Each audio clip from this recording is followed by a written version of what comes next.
Halo, jumpa lagi dengan saya Emen di Gracia Community Online Experience kita hari ini. Apa kabarnya Anda semua? Senang rasanya saya bisa menjumpai dan menyapa Anda semua hari ini. Terima kasih baik Anda yang Kristen maupun Anda yang bukan Kristen yang selalu setia menyaksikan tayangan kami ini. Saya ucapkan selamat bergabung. Serta untuk semua rekan-rekan Gracia Community Purwokerto dan Jakarta serta The City Light, salam kompak selalu. Pada kesempatan ini, kami dari GCC Purwokerto mengucapkan duka cita yang mendalam atas terjadinya musibah gempa bumi di Kabupaten Cianjur, Provinsi Jawa Barat. Semoga Tuhan memberikan kekuatan serta kesehatan untuk semua korban bencana alam di Cianjur. Dan mari kita juga berdoa dan dukung agar pemerintah Indonesia bisa dengan segera membantu dan memulihkan keadaan di Cianjur. Teman-teman, sebentar lagi kita akan memasuki bulan terakhir di tahun 2022, yaitu Desember. Dan itu berarti dimulainya segala perencanaan serta persiapan untuk menyambut hari kelahiran Sang Juru Selamat dunia, yaitu Tuhan Yesus Kristus. Dan di kesempatan ini saya juga menginformasikan untuk para pemirsa semua bahwa Gracia Community Purwokerto akan mengadakan ibadah dan perayaan Natal tahun ini, tepat pada tanggal 25 Desember. Yaitu bertepatan pada hari Minggu yang diadakan 2 kali, yaitu pada jam 8 pagi dan 4 sore di Gereja GBT Yesus Juru Selamat Purwokerto.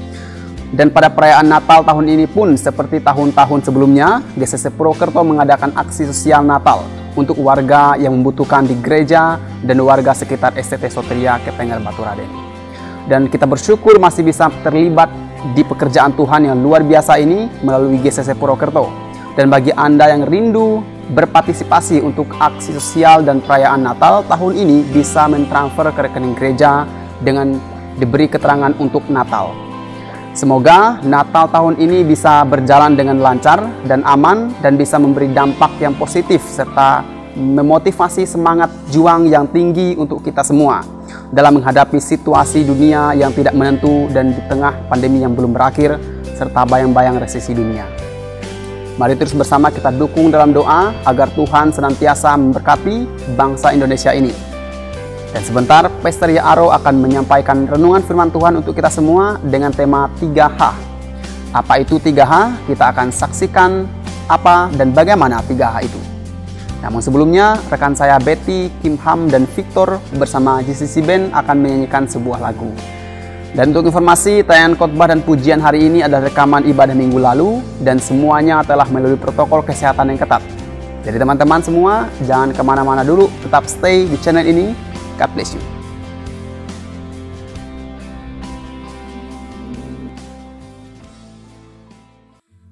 Janji Tuhan tidak lekang oleh waktu, dulu, sekarang, dan sampai selama-lamanya tetap sama.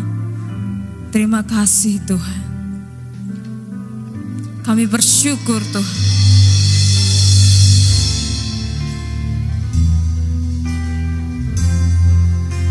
Kami nyatakan sungguh besar setiamu.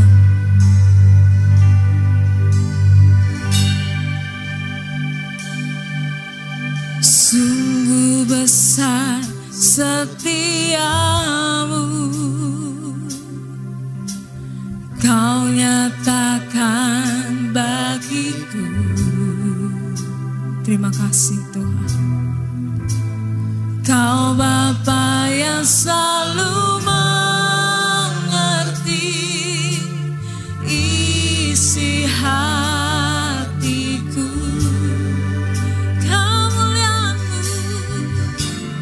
kemuliaan-Mu Kau janjikan. Aku tetap percaya. Mari angkat tangan kita bersama-sama. Percaya janji-Mu ajaib, terukir dalam kehidupanku. Ku berserah di dalam kekuatan-Mu. Ku percaya.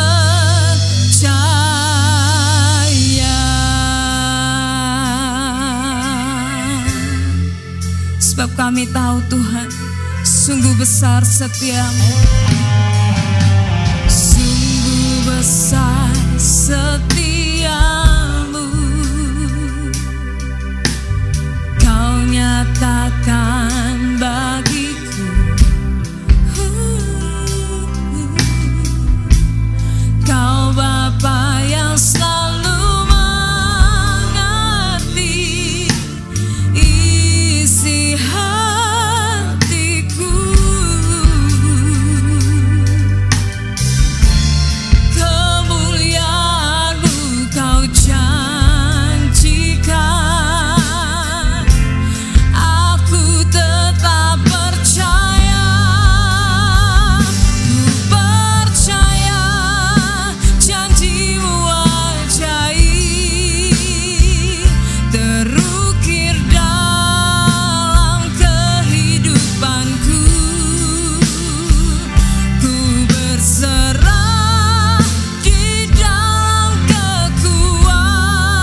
Selamat pagi Bapak Ibu Saudara sekalian.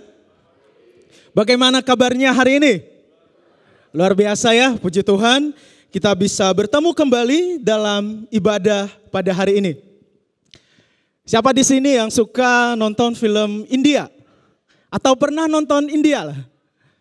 Banyak ya, apalagi film-film India zaman dulu banyak yang bagus-bagus yang kita tonton. Atau ketika kita dengar lagu-lagu India, terkadang memicu adrenalin kita untuk bergoyang gitu ya. Nah, Bapak Ibu Saudara sekalian, siapa yang menyangka bahwa negara yang keren dengan film-filmnya, dengan lagu-lagunya yang bisa menjadi racun bagi banyak orang, ternyata juga menjadi salah satu negara yang dikenal sebagai negara yang tidak berlaku adil bagi warganya, khususnya bagi kaum wanita. Jadi menurut laporan kabar berita, di sana dikatakan bahwa laki-laki lebih dihargai dan perempuan tidak diperhitungkan. Sehingga banyak sekali kasus-kasus yang terjadi yang menimpa kaum wanita, masalah kesetaraan gender, banyak pelecehan yang terjadi kepada kaum wanita di sana, tetapi tidak diproses dengan baik.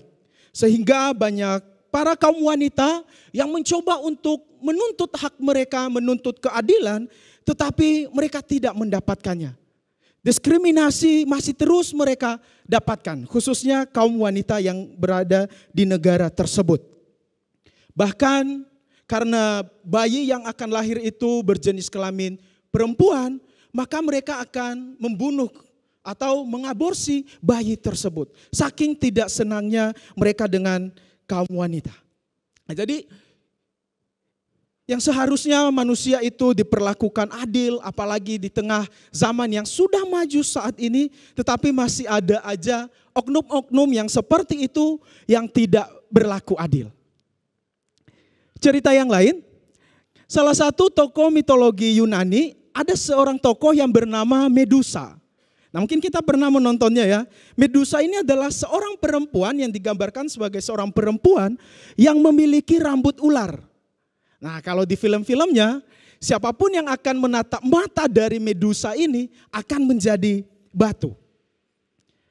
Namun siapa yang menyangka bahwa ternyata Medusa yang berambut ular ini yang mungkin mengerikan bagi manusia, ternyata dia juga adalah seorang korban yang kemudian menjadi tersangka. Nah, jadi Medusa ini sebelumnya adalah seorang wanita seperti biasanya. Tetapi kemudian dia dilecehkan oleh Poseidon atau dewa laut di kuil Athena. Nah, kemudian Dewi Athena ini marah karena terjadi di kuilnya nih. Tetapi dia marah bukan kepada si pelaku, bukan kepada dewa laut ini nih. Tetapi dia marah kepada Medusa. Nah, kemudian gara-gara dia marah, kemudian dia mengutuk nih si Medusa sehingga rambutnya menjadi ular seperti yang kita lihat. Itu menurut mitologi Yunani.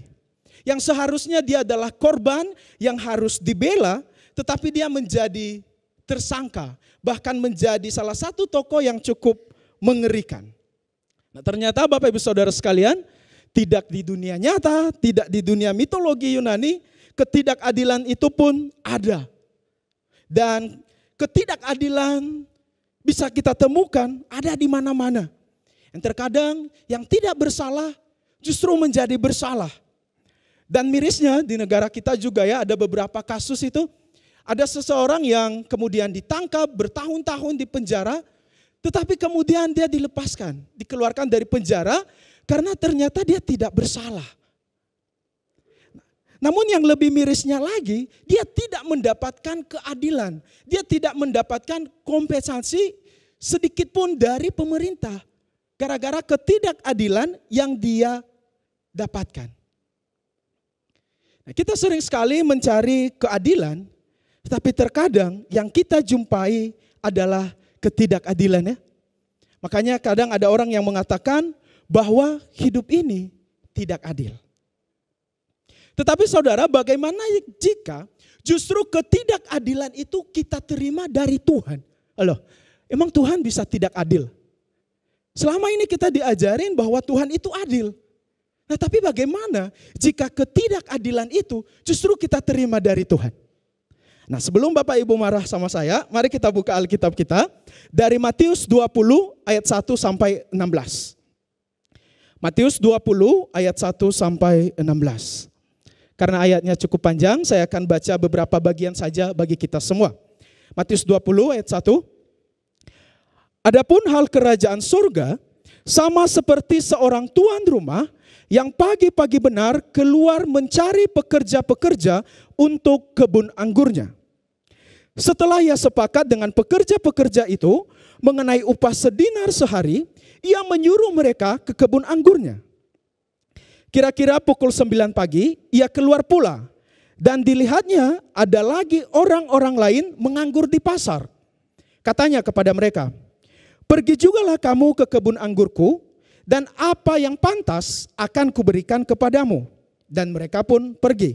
Ayat kelima, kira-kira pukul 12 dan pukul 3 petang, ia keluar pula dan melakukan sama seperti tadi. Kira-kira pukul 5 petang, ia keluar lagi dan mendapati orang-orang lain pula. Jadi ceritanya, ada seorang pemilik kebun anggur mencari pekerja-pekerja untuk kebun anggurnya. Dan ternyata jam kerja dari orang-orang ini berbeda-beda. Ada yang masuk pagi, kemudian masuk jam 9, jam 12, jam 3, bahkan ada yang masuk jam 5 sore. Nah, mari kita lihat apa yang terjadi saat pembagian upah. Ayat 9. Maka datanglah mereka yang mulai bekerja kira-kira pukul 5 dan mereka menerima 1 dinar.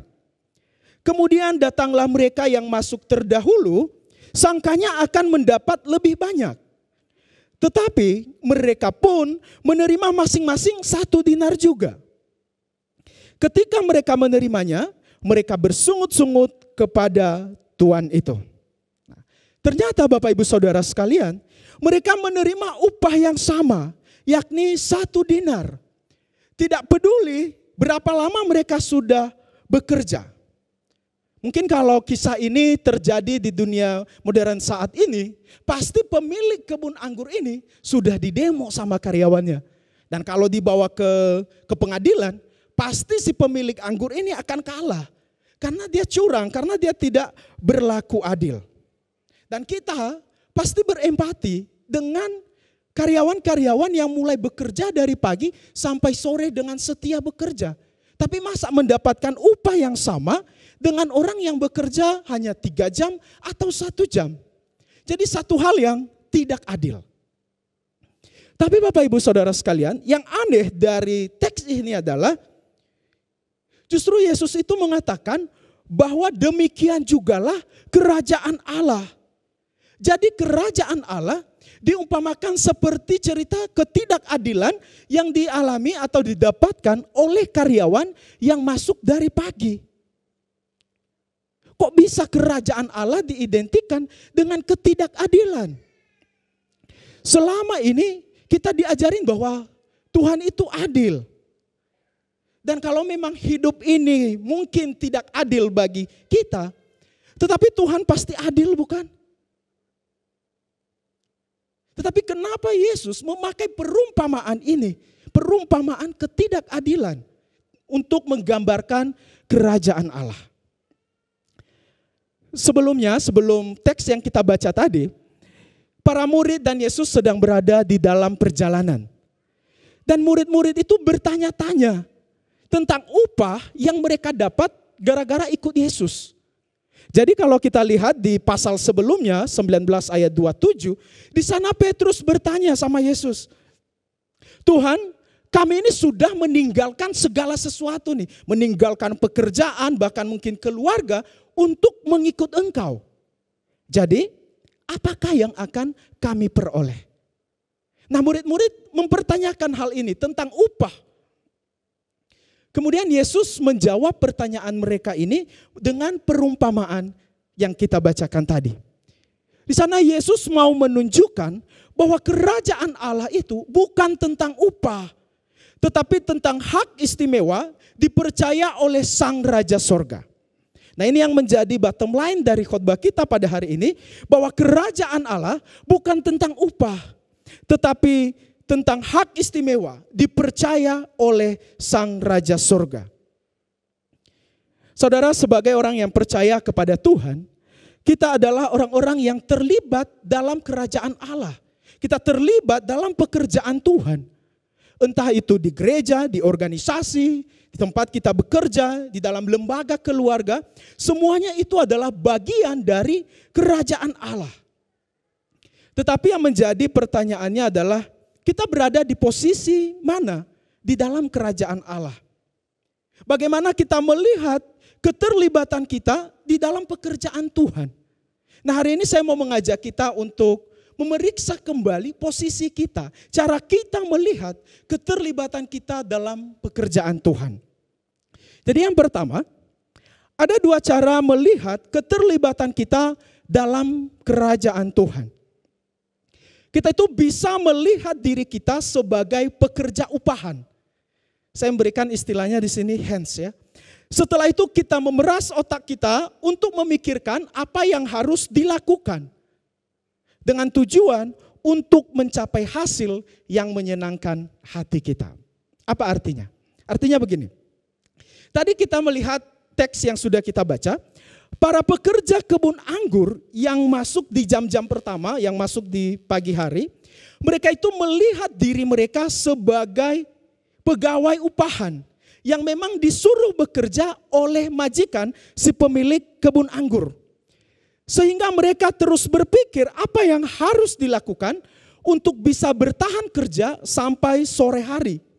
Sehingga nanti mereka bisa mendapatkan upah sesuai yang sudah disepakati, yaitu 1 dinar. Jadi tujuan akhirnya yaitu untuk mendapatkan upah yang seperti yang mereka harapkan. Namun yang menjadi masalahnya adalah ketika mereka mendapatkan upah namun tidak sesuai dengan apa yang mereka inginkan, maka mereka mulai ngomel-ngomel. Mereka mulai merasa tidak adil. Nah, Bapak Ibu Saudara sekalian, di dalam keterlibatan kita di dalam pekerjaan Tuhan, kita bisa memiliki kecenderungan seperti ini. Melihat keterlibatan kita di dalam pekerjaan Tuhan, melihat diri kita sebagai pekerja upahan. Kita melayani ya karena kita disuruh, karena kita dijadwalin.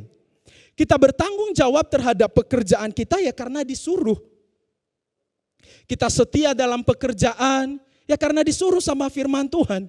Bukankah firman Tuhan mengatakan, hendaklah engkau setia dalam perkara-perkara kecil. Kita setia di dalam keluarga ya karena disuruh sama firman Tuhan. Hendaklah seorang suami mengasihi istri, hendaklah orang tua mengasihi anak-anaknya, dan hendaklah anak-anak menghormati, mengasihi orang tuanya. Ya karena disuruh sama firman Tuhan. Nah, setelah itu karena kita merasa ini adalah suruhan, dan kemudian kita memeras otak kita untuk memikirkan apa yang harus kita lakukan untuk menjalani perintah ini.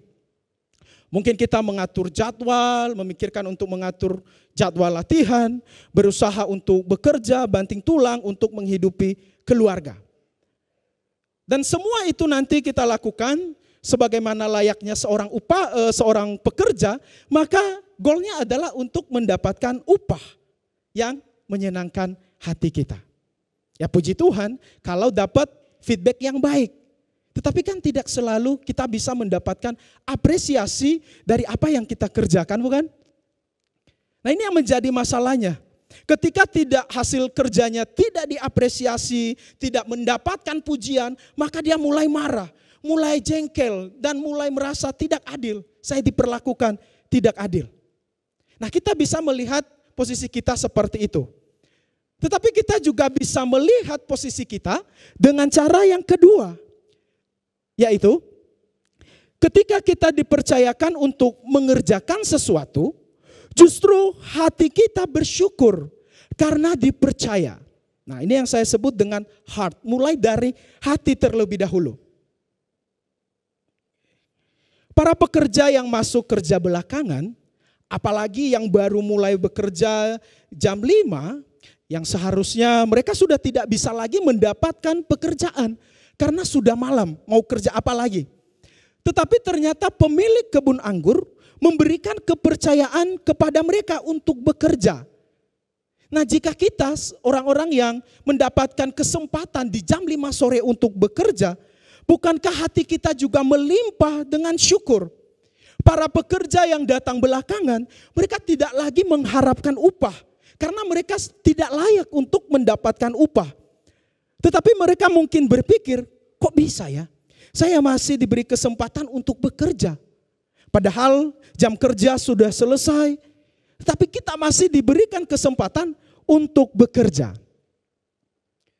Dan kalau kita tadi melihat bagaimana ending dari perumpamaan ini, kita melihat bahwa pekerja yang masuk jam 3, jam 5 sore, mereka bekerja sampai akhir. Sampai jam kerja selesai. Artinya mereka memanfaatkan dengan baik kepercayaan yang diberikan tersebut. Saudara, dalam hal terlibat dalam pekerjaan Tuhan, kita juga bisa melihat diri kita dengan cara seperti ini. Kok bisa ya? Saya dipercayakan untuk melakukan tugas ini. Kok bisa ya? Saya boleh melayani, saya terlibat dalam pelayanan, saya diberi kesempatan untuk melayani. Sebagai penerima tamu, sebagai orang yang bantu membagikan perjamuan kudus, tim worship, pelayanan sekolah minggu, atau menjadi PIC dari beberapa kegiatan di gereja. Kok bisa saya diberikan kesempatan untuk melayani, untuk mengambil bagian di dalam pelayanan ini? Seperti berkhotbah di depan pada hari ini, kok bisa saya diberi kepercayaan, diberi kesempatan untuk berkhotbah di hadapan Bapak Ibu yang mungkin lebih banyak pengalamannya dari saya. Tapi kok saya diberikan kesempatan? Ketika pelayanan bersuk bersama dengan teman-teman pemimpin rohani muda di gereja, mimpin opa oma berdoa, kok Tuhan memberikan kesempatan untuk melakukan hal yang seperti itu? Ngajak opa oma perjamuan kudus. Kok Tuhan bisa mempercayakan pekerjaan istimewa ini kepada kami? Demikian juga Bapak Ibu Saudara sekalian di dalam keluarga. Kita bisa melihat keluarga sebagai hal yang patut kita syukuri. Kok Tuhan bisa mempercayakan saya ada di dalam keluarga ini? Baik itu sebagai orang tua, sebagai anak. Tapi kok Tuhan mempercayakan keluarga ini bagi saya? Jadi kita tidak melihat pelayanan, keluarga yang kita miliki atau pekerjaan kita itu sebagai beban. Sebagai hal yang sudah terlanjur dijadwalin. Sebagai hal yang sudah terikat nih, mau bagaimana lagi sudah terikat ya harus dikerjakan. Gara-gara sudah terlanjur terikat dengan keluarga ya. Mau gimana lagi? Harus dihidupi, harus banting tulang untuk bekerja. Tetapi kita bisa melihatnya dengan cara yang berbeda. Kok Tuhan bisa mempercayakan hal ini kepada saya? Siapa saya sih Tuhan? Nah, kalau kita berasal dari hati yang bersyukur, maka saya percaya apapun yang kita kerjakan, meskipun itu pun tidak mendapatkan apresiasi, tidak mendapatkan pujian, maka kita tidak marah. Karena kita sadar bahwa ini adalah kepercayaan istimewa yang Tuhan percayakan kepada kita. Bapak Ibu Saudara mungkin masih ingat tentang kemegahan acara penutupan Asian Games tahun 2018 ya. Bagaimana lighting yang keren, tata panggung yang keren, bahkan viral di negara-negara lain. Dan kemudian juga kemarin baru diadakan di Bali KTT G20, di mana 20 negara berkumpul di Bali bersama dengan Presiden Jokowi. Dan kalau kita melihat di televisi bagaimana ketika mereka gala dinner itu tata panggungnya keren sekali, pengisi acaranya keren sekali ya. Dan siapa yang menyangka bahwa ternyata dua acara ini dihandle oleh orang yang sama yang bernama Wisnu Tama. Dia ini pernah menjadi Menteri Jokowi dan juga pernah jadi bos Net TV ya. Nah, ketika dia memposting di Instagramnya, dia mengatakan bahwa dia bersyukur Presiden Jokowi mempercayakan dia untuk menghandle acara ini. Dari jutaan warga Indonesia, dia yang dipilih Jokowi untuk menghandle kedua acara ini. Dan dia bersyukur sekali diberikan kepercayaan untuk itu. Sehingga dia juga memanfaatkan kepercayaan yang diberikan itu dengan baik. Dan kita bisa melihat hasilnya juga. Saya yakin kalau Presiden Jokowi juga mempercayakan hal yang sama kepada kita, seperti yang dia percayakan kepada Wisnu Tama ini, kita pasti senang banget. Dipercayakan oleh orang nomor 1 di Indonesia. Apalagi kalau kepercayaan itu diberikan oleh Tuhan. Harusnya kita lebih senang lagi. Jika dipercayakan oleh manusia di dunia ini kita bisa senang, apalagi dipercayakan oleh Tuhan, pemilik surga, pasti kita dan harusnya lebih senang lagi. Jadi saudara, ketika kita diajak terlibat dalam pekerjaan Tuhan, kita bisa melihatnya dengan dua cara tadi. Cara yang pertama, kita melihatnya sebagai perintah, sebagai suruhan. Duit lagi, tenaga lagi. Atau dengan cara yang kedua, kita bersyukur karena dipercayakan untuk terlibat dalam pekerjaan Tuhan. Dalam kerajaan Allah, setiap orang yang mau bekerja akan diberikan tempat untuk melayani. Yang menjadi pertanyaannya, bola sudah dilempar. Apakah Anda siap bermain atau tidak? Yang kedua, ada dua posisi kita melihat di mana kita berada dalam kerajaan Tuhan. Atau kita melihat keterlibatan kita di dalam pekerjaan Tuhan. Posisi yang pertama, kita bisa melihat diri kita sebagai orang yang berada di barisan awal. Yaitu orang yang sudah bekerja keras dalam jangka waktu yang lama. Jadi seperti para pekerja upahan yang datang lebih awal bekerja, yang karena sudah lama bekerja, mereka merasa layak untuk mendapatkan upah yang adil. Sehingga kita baca tadi, kemudian datanglah mereka yang masuk terdahulu, sangkanya akan mendapat lebih banyak. Tetapi mereka pun menerima masing-masing 1 dinar juga. Ketika mereka menerimanya, mereka bersungut-sungut kepada tuan itu. Jadi mereka merasa karena sudah lama bekerja, maka mereka juga layak untuk mendapatkan upah yang layak sebagai bentuk keadilan. Dan kalau mereka tidak mendapatkannya, mereka juga merasa layak untuk marah, layak untuk komplain. Kan saya sudah lama bekerja dan saya berhak untuk marah, untuk komplain. Bahkan mungkin menarik diri, tidak mau lagi terlibat. Kita juga bisa merasakan seperti ini Bapak Ibu Saudara sekalian. Kita merasa saya sudah lama ikut Tuhan, jadi saya berhak, saya layak untuk mendapatkan upah yang sesuai dengan apa yang sudah saya korbankan. Bahkan kita juga sering membanding-bandingkan diri kita akhirnya. Mengapa ya? Orang itu bisa memiliki kehidupan yang begitu mudah, sementara saya begitu sulit.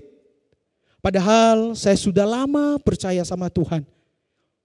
Tapi dia baru sebentar aja percaya sama Tuhan, karirnya mantap, karirnya bagus, usaha pekerjaannya oke.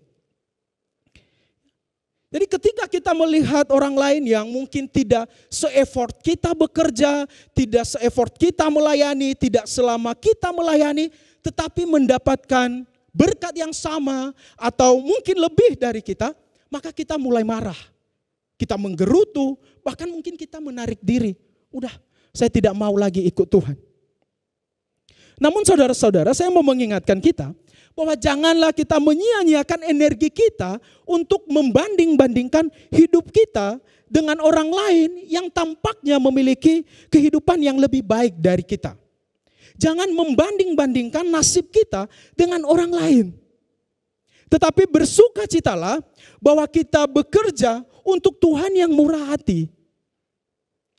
Jika kita bekerja untuk Tuhan yang murah hati, maka percayalah, Dia pasti akan menyediakan semua yang kita butuhkan. Tapi sekali lagi, di dalam keterlibatan kita, dalam pekerjaan Tuhan, dalam mengikut Tuhan, kita bisa melihat posisi kita seperti ini. Sebagai orang yang sudah lama ikut Tuhan, sehingga merasa berhak, merasa layak untuk menuntut upah dari Tuhan. Tetapi posisi yang kedua, kita juga bisa melihat diri kita sebagai orang yang berada di barisan akhir. Orang yang tidak lama bekerja, sehingga untuk mengharapkan upah pun sebenarnya tidak layak. Tidak layak untuk komplain, tidak layak untuk merasa kepahitan, tidak layak untuk merasa marah. Jam 5 sore mau kerja apa? Seperti para pekerja yang datang belakangan tadi ya. Tapi sang majikan masih mempercayakan mereka untuk bekerja di kebun anggur. Rasanya mereka tidak diberi upah pun, mereka tidak akan masalah. Nah, kita bisa melihat posisi kita dengan cara yang kedua ini. Sebagai orang yang sebenarnya tidak layak, tetapi dipercayakan, jadi mau marah, mau komplain pun rasanya ya tidak layak. Saudara sekalian, dua cara dan dua posisi ini adalah seperti dua medan magnet yang akan selalu menarik kita. Dan kita perlu memutuskan posisi kita di mana. Kita mau memakai cara yang mana nih? Dalam melihat keterlibatan kita dalam pekerjaan Tuhan. Posisi kita ada di mana nih? Di dalam pekerjaan Tuhan. Di dalam kerajaan Allah. Komunitas Gracia, STT Soteria, TCL, kita punya nilai 3H. Heart, Head, dan Hands. Dan baru-baru ini saya bersama dengan Pak Hendy baru ketemu beberapa alumni yang melayani di Maluku Utara. Dan puji Tuhan mereka berada dalam keadaan baik dan masih setia melayani Tuhan. Dan bahkan mereka juga diapresiasi, dihargai karena mempraktekkan 3H ini. Hati yang terus melayani meskipun berada di medan pelayanan yang tidak mudah untuk dilakukan. Pikiran yang terus mereka asah untuk tetap efektif melayani jemaat Tuhan, mendekatkan orang lain kepada Tuhan. Dan tangan yang setia dengan rajin mengerjakan hal-hal praktis dengan penuh tanggung jawab. Inilah yang mereka kerjakan ketika mereka melayani. Dan kita perlu mendoakan para alumni ini agar mereka selalu ingat posisi mereka di mana. Yang selalu mendahulukan hati terlebih dahulu, baru head, baru kemudian hands mereka. Bagaimana dengan saudara-saudara? Posisi mana yang Anda ambil di dalam keterlibatan dalam kerajaan Allah, dalam pekerjaan Tuhan? Karena posisi di mana kita berdiri akan menentukan kita menjadi orang yang bersyukur atau menjadi orang yang mengeluh. Baru-baru ini Indonesia di negara kita dilaksanakan KTT G20 ya. Dan 20 negara datang di Indonesia. Salah satu hal yang membuat Indonesia menjadi daya tarik bagi 20 negara ini adalah posisi Indonesia sebagai negara non-blok yang memiliki politik luar negeri bebas aktif. Artinya begini, ketika dua negara sedang berperang atau konflik, maka Indonesia tidak berpihak kepada salah satu negara yang ada. Jadi Indonesia berhak menentukan sikapnya sendiri terhadap konflik internasional yang terjadi. Nah, karena mereka tidak berpihak kepada salah satu negara manapun, maka membuat Indonesia dipercayai oleh negara-negara lain. Karena mereka tidak curiga dengan Indonesia. Nah, ternyata Bapak Ibu Saudara sekalian, menentukan posisi adalah hal yang perlu dilakukan. Mungkin kalau posisi Indonesia tidak jelas, plin-plan, maka negara-negara lain tidak akan percaya dengan Indonesia. Dalam hidup ini juga sangat penting untuk menentukan posisi kita berdiri di mana. Sebagai orang yang setia atau cheater, sebagai pengkhianat. Sebagai pejuang atau pengecut. sebagai seorang pengasih atau pembenci, atau sebagai orang yang bersyukur atau orang yang mengeluh. Kita perlu menentukan posisi kita di dalam keterlibatan kita dalam pekerjaan Tuhan di dalam kerajaan Allah. Firman Tuhan sendiri memberikan perintah langsung mengenai hal ini untuk menentukan posisi. Wahyu 3 ayat 16 mengatakan, jadi karena engkau suam-suam kuku, tidak dingin, tidak panas, maka aku akan memuntahkan engkau dari mulutku. Tuhan menegur mereka yang suam-suam kuku, mediocre, tidak jelas, abu-abu. Tetapi hari ini, mari kita menentukan posisi kita. Kita berdiri di mana? Kita melihat keterlibatan kita dalam pekerjaan Tuhan itu dalam posisi apa? Karena itu akan menentukan kita sebagai orang yang bersyukur atau orang yang suka mengeluh. Tuhan yang menolong dan Tuhan yang akan memampukan kita. Ingat bahwa Dia adalah Tuhan yang telah berjanji tetap setia dan akan menyertai kita. Biarlah Tuhan yang menolong kita untuk menentukan posisi di mana kita berdiri. Mari kita berdiri bersama-sama. Saya rindu kita menaikkan pujian Ku Percaya Janjimu. Biarlah pujian ini boleh meneguhkan iman kita di dalam Tuhan. Sungguh besar setiamu, Kau nyatakan bagiku. Kau Bapa yang selalu mengerti isi hatiku. Kemuliaan-Mu Kau janjikan, aku tetap percaya. Ku percaya janji-Mu. Ku percaya janji-Mu ajaib, terukir dalam kehidupanku. Ku berserah di dalam kekuatan-Mu, hanya Kau segalanya bagiku.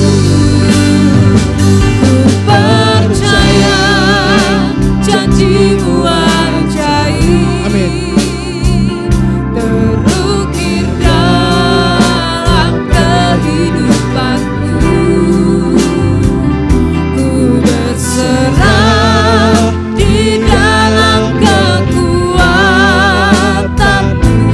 Ku percaya. Sekali lagi, ku percaya janji-Mu ajaib. Janji-Mu ajaib, terukir dalam kehidupanku. Ku berserah di dalam kekuatan-Mu, hanya Kau segalanya bagiku. Ku percaya janji-Mu ajaib, terukir dalam kehidupanku. Ku berserah di dalam kekuatan-Mu, Tuhan. Berserah di dalam kekuatan-Mu. Ku percaya. Ku berserah di dalam kekuatan-Mu. Ku percaya.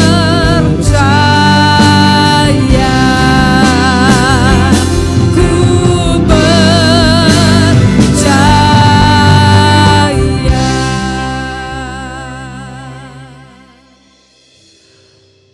Tuhan, sungguh kami bersyukur untuk janji setia-Mu dalam kehidupan kami.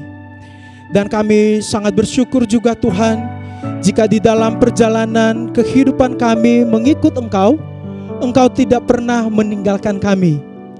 Yang terkadang kami marah kepada Tuhan, menarik diri, bahkan enggan untuk datang kepada Tuhan. Tetapi oleh kasih setia-Mu Tuhan, Engkau yang selalu datang menghampiri kami, menarik kami kembali untuk tetap bersama dengan Engkau, untuk tetap setia mengikut Engkau. Kami bersyukur Tuhan untuk kasih setia-Mu dalam kehidupan kami. Dan ajarlah kami dalam hidup ini Tuhan, untuk melihat diri kami sebagai orang-orang yang telah dipercayakan Tuhan untuk terlibat di dalam pekerjaan Tuhan, untuk terlibat di dalam kerajaan Allah yang istimewa ini.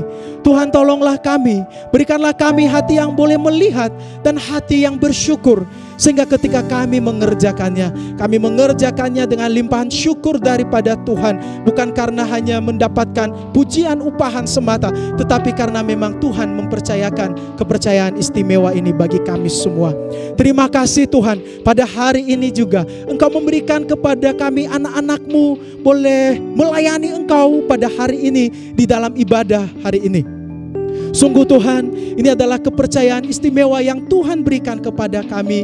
Dan kiranya Tuhan yang boleh terus juga menolong setiap kami. Biarlah kesempatan ini Tuhan, kami tidak menyia-nyiakannya, tetapi kami juga boleh terus mempersiapkan diri kami untuk memberikan yang terbaik kepada Tuhan. Inilah juga setiap kami, jemaat-Mu yang hadir pada hari ini. Tuhan, setiap kami yang datang di hadapan-Mu, Engkau yang tahu keberadaan kami, pergumulan yang kami alami, dan kami percaya kasih setia Tuhanlah yang boleh terus campur tangan dalam kehidupan kami, menolong kami melewati hari-hari kami.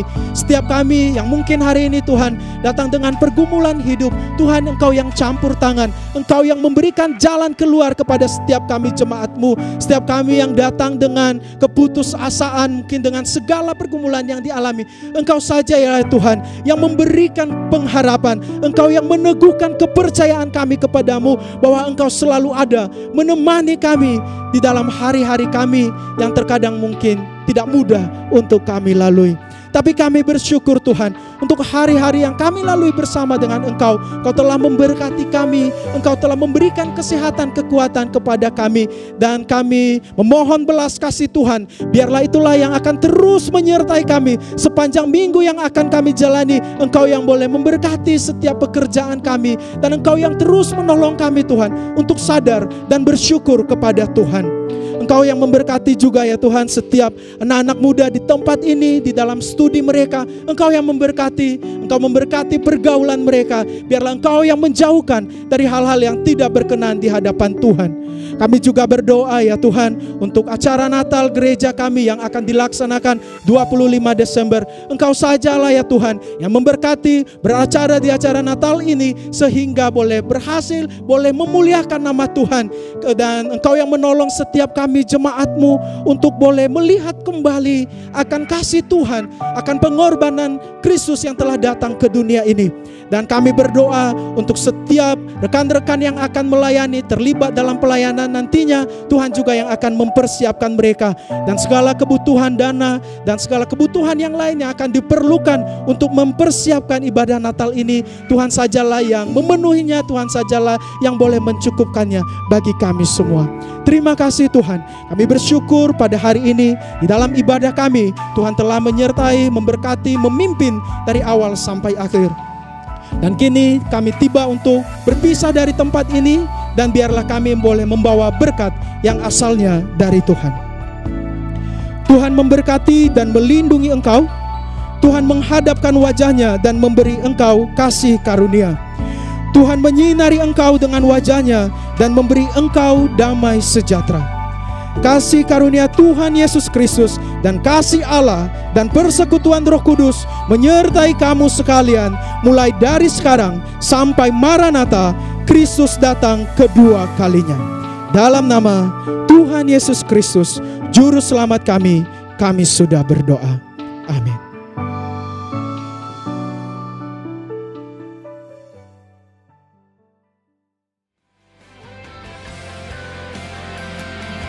Kepada Pesteria Ar-Harifah kami ucapkan terima kasih untuk renungan firman Tuhan hari ini. Semoga kita semua diingatkan dan dikuatkan.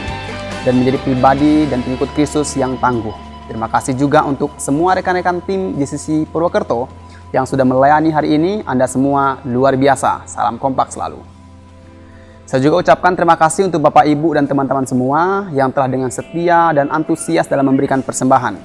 Anda semua luar biasa, sehingga program GCC Purwokerto bisa berjalan dengan baik dan bisa menjadi reflektor terang Tuhan di kota Purwokerto. Kiranya Tuhan berkati dan berikan kemudahan untuk segala usaha pekerjaan Bapak Ibu semua. Selanjutnya untuk Bapak Ibu yang akan memberikan persembahan, baik itu persembahan khusus atau persembahan untuk Natal, bisa langsung ke kotak persembahan yang ada di gereja, atau Bapak Ibu bisa langsung mentransfer ke rekening gereja yang tertera di layar Anda.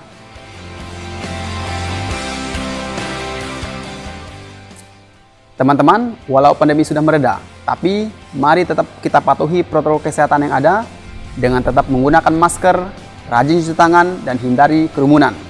Lindungi diri Anda, keluarga, dan Indonesia. Saya Emen, sampai jumpa di online experience kita Jumat depan. Tuhan Yesus memberkati kita semua.